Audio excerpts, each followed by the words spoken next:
Приветствую, друзья! Давненько мы не говорили о продукции такой серьезной компании, как Хайдис. А у них, между прочим, уже довольно широкий ряд внутриканальных наушников, из которых сегодня я предлагаю рассмотреть свеженькие MS3, похвастаться которые могут хитрым динамическим драйвером с двумя полостями внутри, двумя же балансными арматурами Nose, крутейшим кабелем и весьма любопытным звучанием. Собственно, о них сегодня и говорим. Поехали!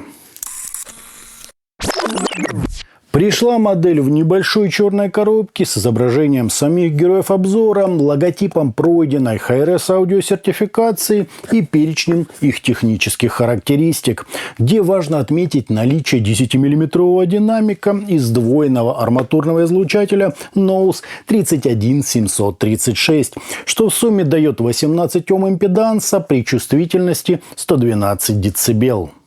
В комплект нам положили документацию, простенький мешочек, 2 пары фильтров и 3 набора силиконовых амбушюр разного размера. Качество у них терпимое, лично мне больше понравились белые с черным сердечником.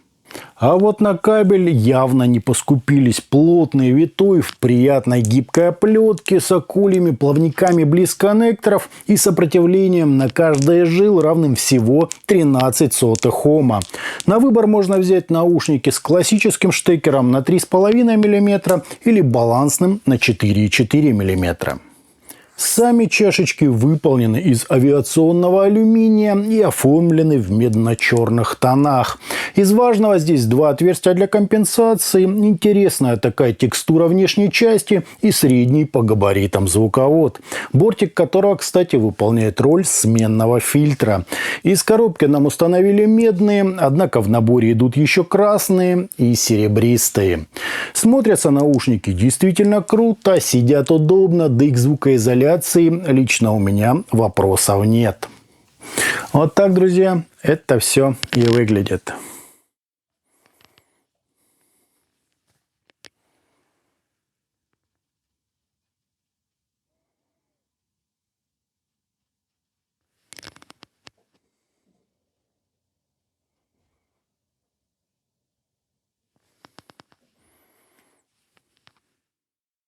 По измерениям у нас быстрый, как в игровых решениях, импульс, примерно в 2 дБ расхождение между каналами и искажение в пиках, достигающие 0,25%, что очень достойно. Фаза ведет себя естественно, затухание на 30 и 60 дБ составляют стандартные уже значения, вообще без возмущений. По АЧХ же мы имеем подъем низких частот на 7 дБ с пологим таким заходом на середину, куда более внушительное выделение области разборчивости, пик имитации ушной раковины, классический уже пик на 8 кГц для усиления резкости звучания. После чего акцентами на 10, 13 и 18 кГц нам возвращают звук в воздух и слегка подсвечивают высокие. На обещанного Хармана это, на мой взгляд, совсем не похоже, скорее на кривую диффузного поля. Посмотрите, например, в сравнении с Moondrop Starfield 2. Более-менее Харман получается лишь на красных фильтрах, и то, если закрыть глаза, на пик на 8 кГц. Такое, кстати, я встречаю далеко не в первый раз. Те же Дуну в своих среднебюджетных наушниках любят выкрутить эти 8 кГц, чтобы аж звенело в ушах. Вот такой он суровый азиатский тюнинг. Благо с остальными фильтрами такого нет.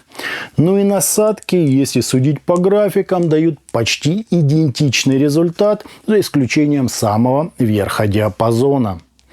По подаче же это довольно яркое, выразительное, немного даже грубоватое звучание со слегка приближенной к нам сценой и сильным выделением перкуссии. Последнее, кстати, и неудивительно. Настолько серьезные акценты на верхней части диапазона просто обязаны иметь последствия. И ровно по этой же причине пользоваться наушниками на высоком уровне громкости, особенно с красными фильтрами, может быть несколько некомфортно. В остальном же все звучит очень зажигательно, подробно и просто безумно весело. У инструментов хватает и веса, и динамики, и мелодичности, разве что баланс чуть смещен в светлую сторону. Ну и тут производитель сделал все возможное, чтобы, так сказать, уравновесить эту яркость глубоким и довольно упругим басом. С серебряными фильтрами звук, на мой взгляд, становится еще агрессивнее и вместе с тем получает эдакую кристальную частоту, а с красными, наоборот, спокойнее и по аналоговому теплее. Но это, еще раз подчеркну, почти не влияет на звук всяких тарелочек и высокочастотных резонансов. Данная часть диапазона будет чувствоваться при любом раскладе. И хотя это именно тот случай, когда звук можно назвать насыщенным и плотным, однако тембры здесь почему-то лишены объема, нет ощущения пространства сцены в глубину, да и каким-то утонченным я бы этот звук тоже не назвал. Все предельно честно, чисто и точно. Конечно, не так, как это нам предлагают Ingzu Fudo или Simgot EM6L. Там все намного проще. Но и на лавры и KH10S или Queen of Audio Aviation модель тоже не претендует. Хотя уверен, кому-то она понравится даже больше. Такое, судя по моему опыту, просто обожают ценители рока, тяжелого металла и разнообразной агрессивной электроники. Впрочем, и там к данной модели лучше относиться с некоторой осторожностью. Она вполне способна, так сказать, резануть на верхах. Высокий здесь действительно самый спорный диапазон. Кому-то все будет просто прекрасно, не добавить, не отнять, а кто-то услышит те самые сибилянты, песок и легкие искажения. При этом они столь же весомые, как и средние частоты, из-за чего мы получаем ту самую благородную однородность. Ну и хорошая читаемость и приличное разделение тоже идут в плюс. Середина, в свою очередь, может похвастаться техничностью, почти дотошной прорисовкой нюансов и естественным таким живым базисом. Ну а сам бас так вообще тут один из лучших. Согласен, его-то как раз и можно было посильнее выделить. Однако с точки зрения текстурности, скорости атак, все здесь и так восхитительно. Красные фильтры я уж, извините, не рассматриваю, поскольку они чуть ли не кардинально меняют не только настройку, но и сам характер звучания. Еще хочется похвалить MS-3 за ту самую акустически верную массу по всему диапазону частот, огромное внимание к деталям, просто восхитительную четкость, высокую динамику и прекрасное разделение инструментов. К тому же данным наушникам совершенно не нужен какой-либо мощный источник, они весьма чувствительны. Да, порой эта черта переходит в минус, поскольку слышны собственные шумы тракта, но чаще дает одни только плюсы, поскольку позволяет использовать наушники когда и с чем угодно.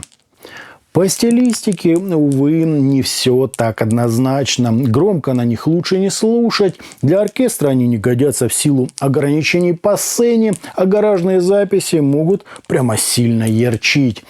Так что, как идеал, лучше использовать их только для действительно хорошо записанной и сведенной музыки.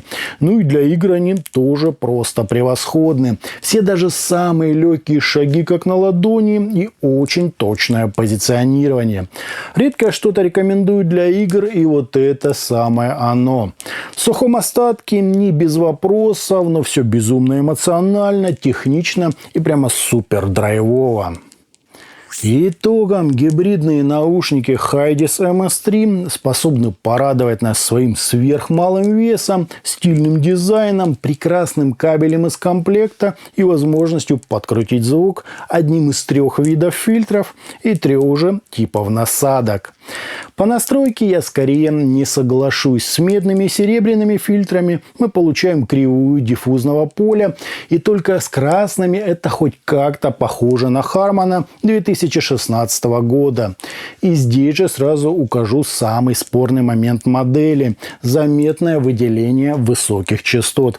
Кому-то это будет в самый раз, а кто-то станет ныть о сибилянтах, песке и артефактах. Ну и как минус обозначу практически практически отсутствующее пространство сцены в глубину, хотя это важно в основном для оркестров и другой мультиинструментальной музыки.